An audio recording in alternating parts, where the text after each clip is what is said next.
Like, follow, and share. Lycoming you heard. We dare pulses of the poor, and why do people leave? Crank up the truth with Beth and Steve. Hey everybody, and welcome to our deep dive on the 2025 Lycoming County budget. We're Steve Marshall and Beth Fulmer, and you're listening to Lycoming You Heard. That's right. And today we're going to be taking a look at what's going on. We've got a couple sources for you today. Yeah, I've got the official Lycoming County 2025 proposed budget document. Yes, we do. And we're also going to be looking at the Williamsport Sun-Gazette. They have a great article about the White Deer Golf Course. Yeah, the White Deer Golf Course is a great story. Really is. So kind of a feel-good story. Yeah. And I guess the biggest thing for a lot of listeners is going to be no tax increase for the 8th year in a row. 8 years in a row. Yeah. That's pretty remarkable, given the economic pressures everywhere else. The county's holding the general millage rate steady at 6.5 mils. So when we look at the numbers, the budget's actually down about 25%. From this year. The total budget's $128,706,350. Yeah. So what does that mean? Where's the money going? Right. Well, obviously cuts had to be made somewhere. And we see a pretty big decrease in the public safety and services budget. Yeah. The one that stood out to me was the communication center. Yeah. It went from over $2.8 million down to $585,803. Wow. That's a pretty significant decrease. That is, yeah. We're talking about emergency response there. And so it raises a lot of questions as to how that's going to impact things. There were also notable decreases to the county prison and the pre-release center budgets. And both of those were adjusted. Well, the budget was on display for public comment. So it seems like residents might have had a direct impact on that. Possibly. Looks like it. So we're seeing some departments tighten their belts a little bit. Right. Are there any areas that are seeing increases? Well, the courts and related departments are holding relatively steady, even with the constraints. It looks like the county is trying to maintain a strong judicial system. That makes sense. Yeah. Well, let's talk about the good news story. White Deer Golf Course. Yeah. Remember how everybody was worried about it being a money pit? Oh, yeah. When they bought it. There were a lot of concerns about that and how much money the county was going to lose. The Sun-Gazette article is saying something a lot different now. 63,000 rounds of golf played this year. Wow. That's a 20% increase over 2 years. That's a big increase. And the highest revenue ever. The highest revenue. And on top of that, they just presented a $50,000 check to the commissioners, bringing their total for the year to $100,000. Wow. It seems like that's a really good return on investment. For what they decided to do there. For sure. It sounds like they really turned that one around. And then even it's being managed by Indigo Sports, and they seem to be doing a great job. They do. They're citing a few things. In the Sun-Gazette article, they're saying that Indigo's effective management, targeted course improvements, and just really strong community support have all led to this success. And it just goes to show how strategic planning can take something that seems like a liability and turn it into a real asset.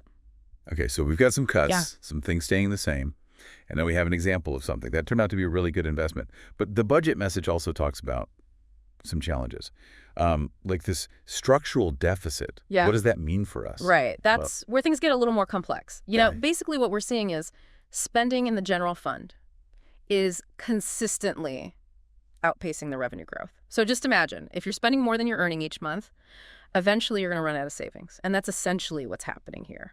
Uh-oh.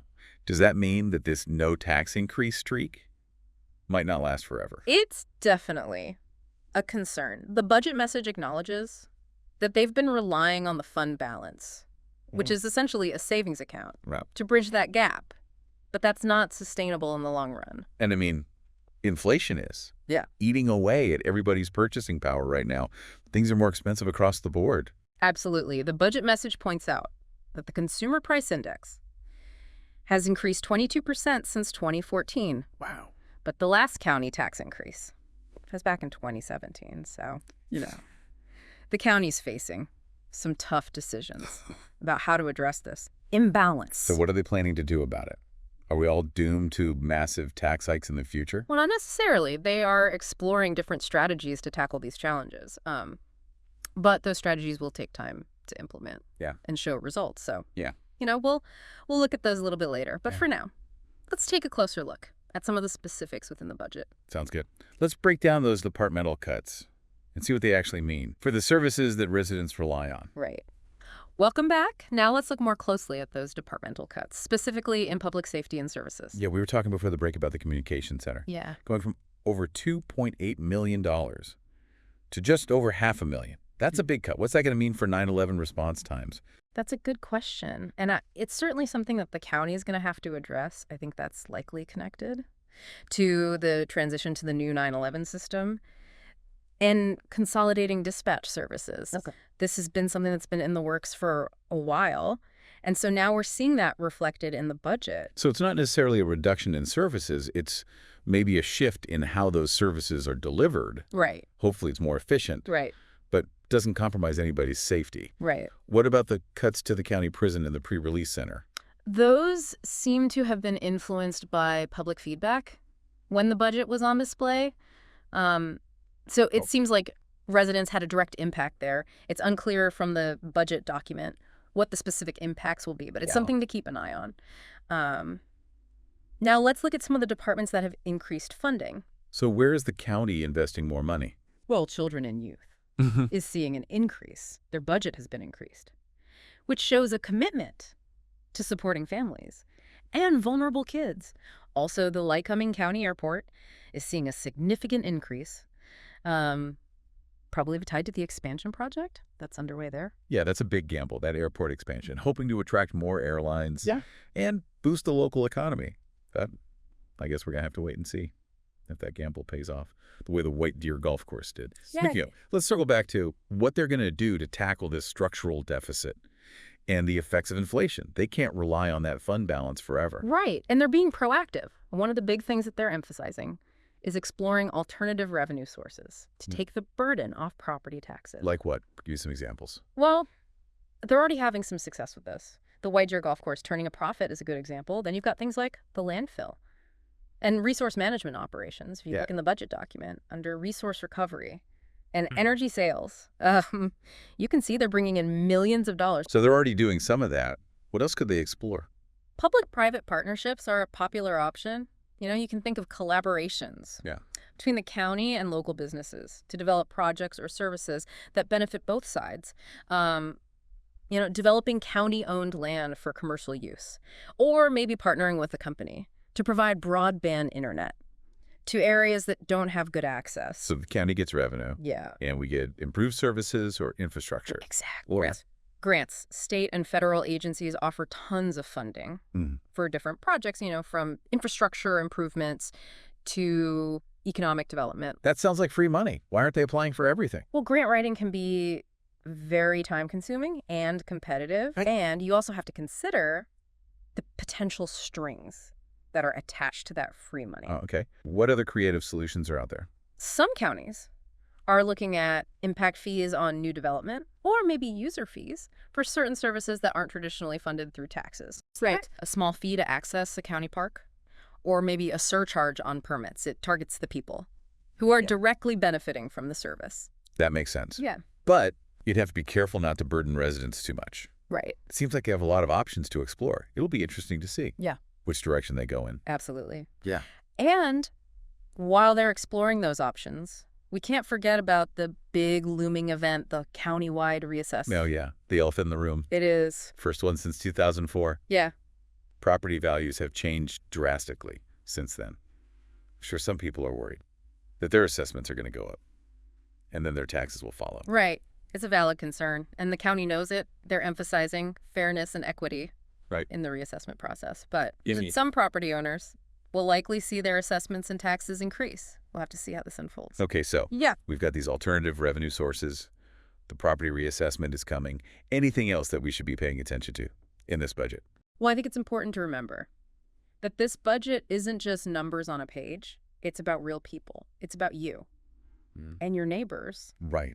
These decisions affect county employees, the people who rely on county services, and the businesses that make up our community. It's about all of us. It is. That's why transparency and open communication from the county are so important. We need to understand how these decisions will impact our lives. Well, that's a lot to take in. We've covered a lot of ground here, but it's always more to discuss. We're going to wrap things up and leave you with some final thoughts. In the last part of our deep dive, and welcome back to the deep dive, we've spent this episode unpacking this Lycoming County 2025 budget. From no tax increases to the White Deer Golf Course success, to these financial challenges that might be looming. Right, we've looked at a lot, but now let's get to the heart of it. What does this budget actually mean for you, the resident of Lycoming County? Yeah. At the end of the day, these are just numbers on a page, but they really do translate to real-life impacts on the community. Absolutely. So here are a few key takeaways to consider.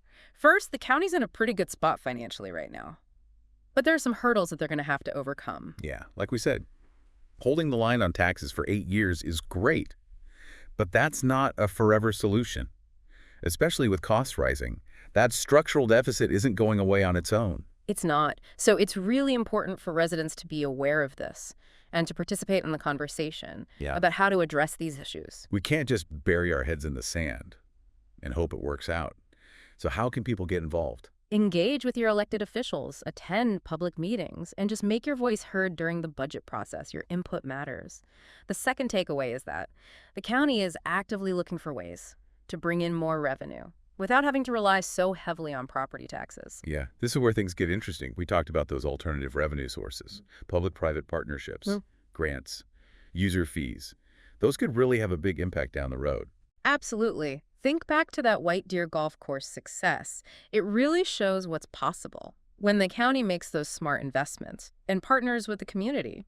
Makes you wonder, what other county-owned assets or services could be transformed into revenue generators? Right. And maybe something like that could help to ease the pressure on the budget. Definitely. The third takeaway, and this is a big one, this budget really reflects the county's values and priorities. Yeah, you can definitely see that in how they're allocating funding.